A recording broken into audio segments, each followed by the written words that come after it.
সাহিত্যের চশমায় আজকের নিবেদন হুমায়ূন আহমেদের লেখা ছোট গল্প ভালোবাসার গল্প। শুরু হচ্ছে ভালোবাসার গল্প। নীলু কঠিন মুখ করে বলল, কাল আমাকে দেখতে আসবে। রঞ্জু নীলুর কথা শুনল বলে মনে হলো না। দমকা বাতাস দিচ্ছিল। খুব কায়দা করে তাকে সিগারেট ধরাতে হচ্ছে। কথা শুনবার সময় নেই। নীলু আবার বলল, আগামীকাল সন্ধ্যায় আমাকে দেখতে আসবে। কে আসবে? মাঝে মাঝে রঞ্জুর বোকামিতে নীলুর গা জ্বালা করে। এখনো তাই করছে। রঞ্জু আবার বলল, কে আসবে সন্ধ্যাবেলা? নীলু থেমে থেমে বলল, আমার বিয়ের কথা হচ্ছে, পাত্র দেখতে আসবে। রঞ্জুকে এই খবরে বিশেষ উদ্বিগ্ন মনে হলো না। সে সিগারেটে লম্বা টান দিয়ে বলল, আসুক না। আসুক না মানে? যদি আমাকে পছন্দ করে ফেলে? রঞ্জু গম্ভীর গলায় বলল, পছন্দ করবে না মানে?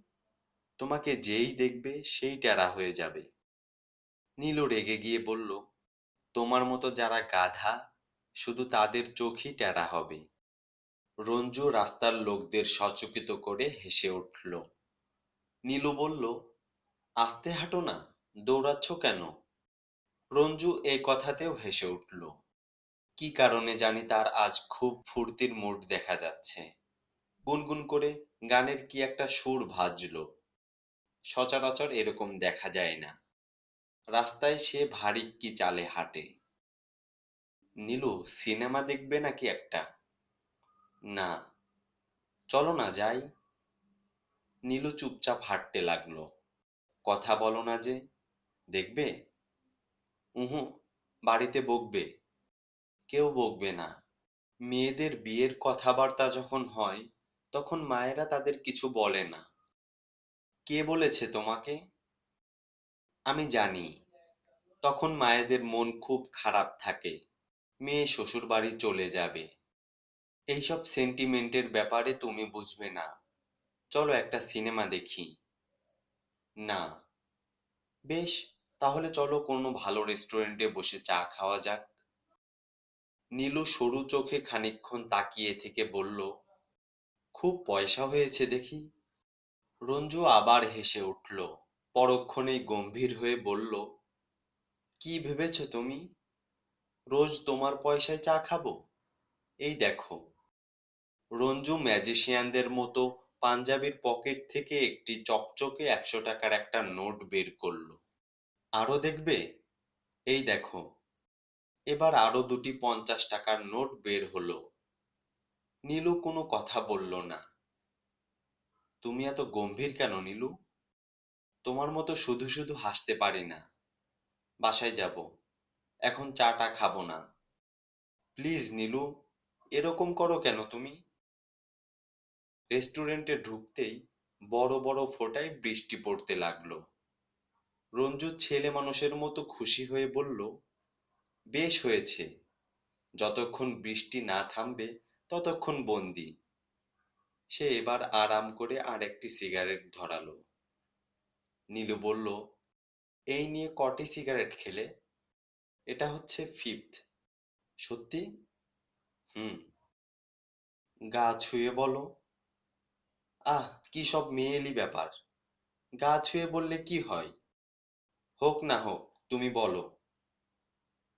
রঞ্জু ইতস্তত করে বলল, আর সিগারেট খাবো না। Word of honour. মর্দ কা বাত, হাতি কা দাঁত। তারা রেস্টুরেন্ট থেকে বেরুলো সন্ধ্যার ঠিক আগে আগে। বৃষ্টি নেই।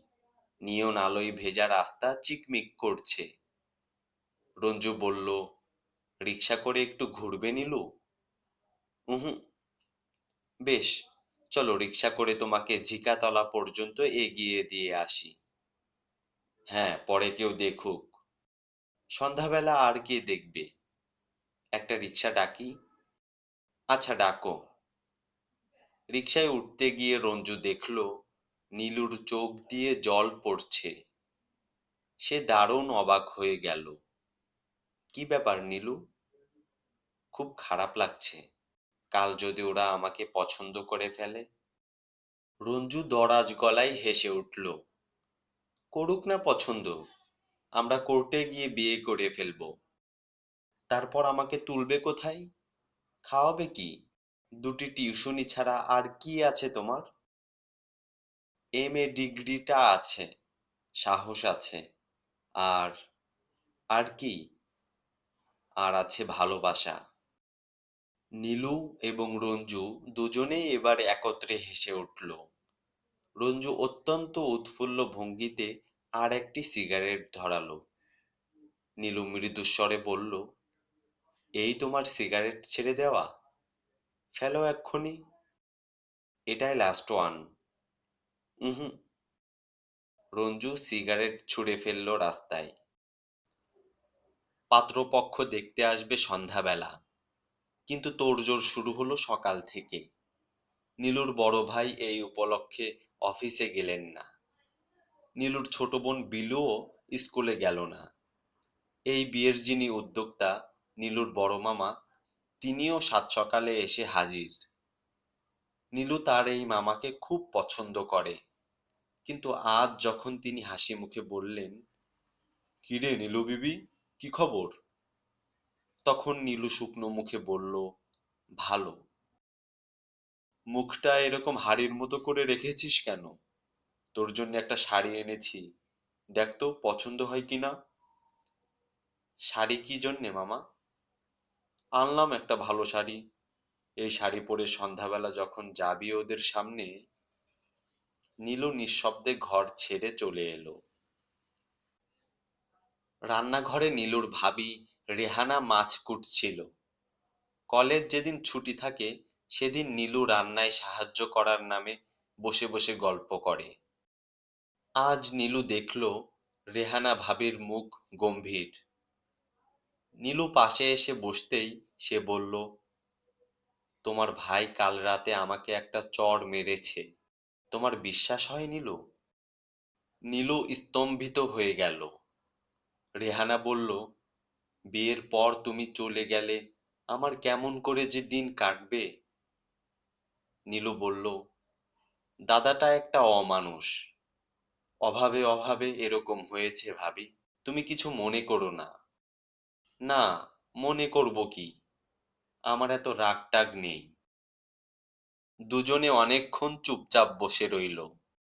রেহানা একসময় বলল, তোমার ভাই 5 টাকা মানত করেছে, তোমাকে যদি ওদের পছন্দ হয় তবে 5 টাকা ফকিরকে দিবে।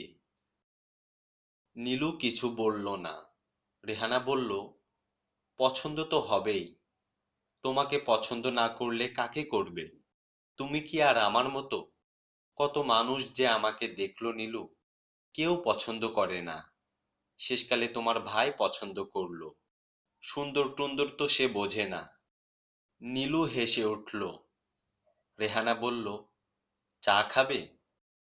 নীলু জবাব দিল না। তোমাকে চা খাওয়াবার সুযোগ কি আর হবে? বড়লোকের বউ হবে। মামা বলেছিলেন ওদের নাকি দুটি গাড়ি, একটা ছেলেরা ব্যবহার করে, একটা বাড়ির মেয়েরা। নীলু চুপ করে রইল। রেহানা বলল, ছেলের এক চাচা হাইকোর্টের জজ। হাইকোর্টের জজ দিয়ে আমি কি করব ভাবি? তুমি যে কি কথা বলো নীলু, হাসি লাগে। দুপুর থেকে নীলুর দাদা গম্ভীর হয়ে ঘুরে বেড়াতে লাগলেন। তাকে খুব উদ্বিগ্ন মনে হলো। নীলু ভেবে পেল না এই সামান্য ব্যাপারে দাদা এত চিন্তিত হয়ে পড়েছে কেন। একটি ছেলে মোটা মাইনের একটা চাকরি করলে এবং ঢাকা শহরে তার ঘর বাড়ি থাকলেই এরকম করতে হয় নাকি? অকারণে রেহানা নীলুর দাদার কাছে ধমক খেতে লাগলো। বললাম একটা ফুলদানিতে ফুল এনে রাখতে, এই বুঝি ঘর পরিষ্কারের নমুনা? টেবিল ক্লথটাও ইস্ত্রি করিয়ে রাখতে পারোনি? নীলুর বড় মামা অনেকবার তাকে বোঝালেন কি করে সালাম দিয়ে ঘরে ঢুকতে হবে, নম্র ভঙ্গিতে চা এগিয়ে দিতে হবে, কিছু জিজ্ঞেস করলে খুব কম কথায় উত্তর দিতে হবে। নীলুর রীতিমতো কান্না পেতে লাগলো। সাজগোজ করবার জন্যে মামি এলেন বিকেল বেলা। সন্ধ্যা হবার আগেই নীলু সেজেগুজে বসে রইল। সমস্ত ব্যাপারটা যেরকম ভয়াবহ মনে হয়েছিল সেরকম কিছুই হলো না। ছেলের বাবা খুব নরম গলায় বললেন, কি নাম মা তোমার? নীলাঞ্জনা। খুব কাব্যিক নাম। কে রেখেছেন? বাবা। তিনি আর কিছুই জিজ্ঞাসা করলেন না। দেশের বর্তমান অবস্থা সম্পর্কে নীলুর মামার সঙ্গে কথা বলতে লাগলেন। ছেলে নিজেও এসেছিল। নীলু তার দিকে চোখ তুলে তাকাতেও পারল না। চা পর্ব শেষ হবার পর নীলু যখন চলে আসছে তখন শুনল একজন ভদ্র মহিলা বলছেন, খুব পছন্দ হয়েছে আমাদের। আগস্ট মাসে বিয়ে দিতে আপনাদের কোনো অসুবিধা আছে? নীলুর কান ঝা ঝা করতে লাগলো। রেহানা রান্নাঘরে বসেছিল। নীলুকে দেখেই বলল, টিপটটা ভেঙে দুটুকরা হয়েছে। তোমার ভাই শুনলে কি করবে ভেবে আমার গলা শুকিয়ে যাচ্ছে। কি অলক্ষণ। ওমা, কাঁদছো কেন? কি হয়েছে? নীলু প্রায় দৌড়ে এসে তার ভাবিকে জড়িয়ে ধরে ফুপিয়ে উঠল, ভাবি, আমি রঞ্জু ভাইকে বিয়ে করব। আমার মরে যেতে ইচ্ছা হয়। তুমি দাদাকে বলো ভাবি। আমি? আমার সাহস হয় না। হায় রে, কি করি? চুপ নীলু, চুপ। ভালো করে সব ভাবো। এক্ষুনি জানাজানির কি দরকার? আমি ভাবতে পারি না ভাবি। নীলু এ কদিন কলেজে যায়নি। দিন সাতেক পর যখন প্রথম গেল, ক্লাসের মেয়েরা অবাক হয়ে বলল, বড্ড রোগা হয়ে গেছিস তুই। অসুখ বিসুখ নাকি? কেমন গোলগাল মুখ ছিল তোর, এখন কি রকম লম্বাটে হয়ে গেছে। কিন্তু বেশ লাগছে তোকে ভাই। ক্লাসে মন টিকল না নীলুর। ইতিহাসের অনিল স্যার ঘুম পাড়ানো সুরে যখন গুপ্ত ডায়নিস্ট পড়াতে লাগলেন, তখন ছাত্রীদের স্তম্ভিত করে নীলু উঠে দাঁড়ালো। স্যার, আমার শরীর খুব খারাপ লাগছে, বাসায় যাব।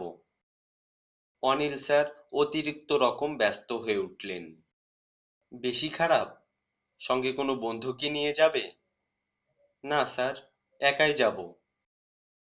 নীলু ক্লান্ত পায়ে বাইরে বেরিয়ে এসে দেখে কলেজ গেটের সামনে রঞ্জু দাঁড়িয়ে আছে, শুকনো মুখ, হাতে একটা কাগজের ঠোঙা। গত 3 দিন ধরে আমি রোজ একবার করে আসি তোমাদের কলেজে। নীলু বলল, এই কদিন আসিনি, শরীর ভালো না। দুজন পাশাপাশি কিছুক্ষণ নিঃশব্দে হাঁটল। তারপর রঞ্জু হঠাৎ দাঁড়িয়ে থেমে থেমে বলল, আগস্ট মাসের 9 তারিখে তোমাদের বিয়ে? কে বলল? কার্ড ছাপিয়েছ তোমরা। রেবার কাছে তোমার বিয়ের কার্ড দেখেছি। নীলু চুপ করে রইল। রঞ্জু এত বেশি উত্তেজিত ছিল যে সহজভাবে কোনো কথা বলতে পারছিল না। কোনো মতে বলল, কার্ড দেখেও আমার বিশ্বাস হয়নি। তুমি নিজের মুখে বলো। নীলু মৃদুস্বরে বলল, না সত্যি না, তোমাকেই বিয়ে করব আমি। কবে? আজই। রঞ্জু স্তম্ভিত হয়ে বলল, তোমার মাথা ঠিক নেই নীলু। মাথা ঠিক আছে। কোর্টে মানুষ কিভাবে বিয়ে করে আমি জানি না। রঞ্জু বলল, চলো আমার মেসে, কি হয়েছে সবকিছু শুনি। সে নীলুর হাত ধরল। রঞ্জুর নয়াপল্টনের মেসে নীলু আগে অনেকবার এসেছে। দুপুরের গরমে বসে অনেক সময় গল্প করে কাটিয়েছে, কিন্তু আজকের মতো কুলকুল করে ঘামেনি কখনো। রঞ্জু বলল, তোমার শরীর খারাপ হয়েছে নীলু, বড্ড ঘামছো। আমার কিছু হয়নি। চা খাবে? চা দিতে বলবো? হুম, পানি খাবো। রঞ্জু পানির গ্লাস নিয়ে এসে দেখে নীলু হাত পা এলিয়ে বসে আছে, চোখ ঈষৎ রক্তাভ। পানির গ্লাস হাতে নিয়ে সে ভাঙা গলায় বলল, রেবা তোমাকে আমার বিয়ের কার্ড দেখিয়েছে? হুম। আর কি বলেছে সে? বলেছে তোমাকে নাকি ফর্সা মতো রোগা একটি ছেলের সঙ্গে দেখেছে। নীলু বলল, ওর নাম জমশেদ, ওর সঙ্গে বিয়ে ঠিক হয়েছে আমার। রঞ্জু কিছু বলল না। নীলু বলল, ওই ছেলেটির সঙ্গে আমার বিয়ে হলে তুমি কি করবে? কি করব মানে? নীলু ভীষণ অবাক হয়ে বলল, কিছু করবে না তুমি? তোমার শরীর সত্যি খারাপ নীলু, তুমি বাসায় যাও, বিশ্রাম করো। নীলু রিকশায় উঠে ফুপিয়ে ফুপিয়ে কাঁদতে লাগলো। রঞ্জু বলল, আমি তোমার সঙ্গে আসবো, বাসায় পৌঁছে দেব? উহু। নীলু বাসায় পৌঁছে দেখে অনেক লোকজন। হিরণপুর থেকে খালারা এসেছেন। বিয়ে উপলক্ষে বাড়িতে তুমুল হইচই। নীলু আগলাভাবে ঘুরে বেড়াতে লাগলো। সন্ধ্যায় চা খেতে বসে সেজ খালার হাসির গল্প শুনে উঁচু গলায় হাসল। কিন্তু রাতের বেলা অন্য রকম হলো। সবাই ঘুমিয়ে পড়লে নীলু গিয়ে তার দাদার ঘরে ধাক্কা দিল। রেহানা বেরিয়ে এসে অবাক হয়ে বলল, কি হয়েছে নীলু? নীলু ধরা গলায় বলল, বড় কষ্ট হচ্ছে ভাবি। রেহানা নীলুর হাত ধরল, কোমল স্বরে বলল, ডাকবো তোমার দাদাকে, কথা বলবে তার সাথে? ডাকো। নীলুর দাদা সঙ্গে সঙ্গে ঘুম থেকে উঠে এলেন। অবাক হয়ে বললেন, কিরে নীলু, কি হয়েছে? নীলু বলল, কিছু হয়নি দাদা, তুমি ঘুমাও। তার চোখ দিয়ে জল পড়তে লাগলো। এতক্ষণ শুনছিলেন হুমায়ুন আহমেদের লেখা ছোট গল্প ভালোবাসার গল্প। আমি আব্দুল হালিম সাহিত্যের চশমা থেকে বিদায় নিচ্ছি। আবার দেখা হবে নতুন কোনো গল্পে।